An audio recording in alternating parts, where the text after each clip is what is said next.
Magulo ang pisto. Magulo dahil may lilipat na magtitinda dito. Magulo ang pisto, magulo rin ang buhay natin. Magulo rin ang buhay natin.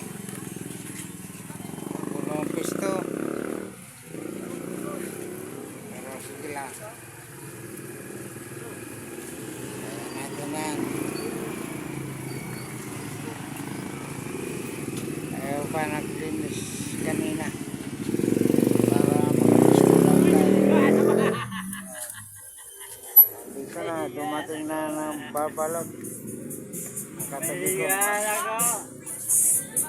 Mayor ka mo tanungan. Ayun.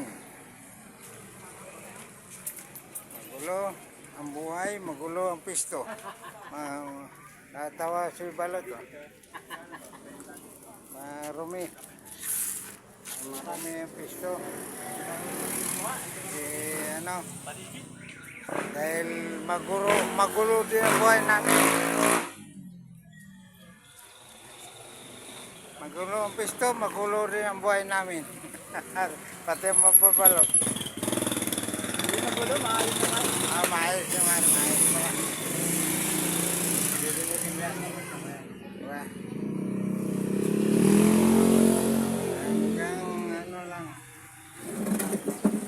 Uwi ko ito mamaya. Iuwi yan mamaya daw nila. Ganito rin ako eh. Bahay. May pom na yan eh. Pinalagyan lang nila yan. Ano ito eh, palot yun eh. Palutsina. Yan. Eh,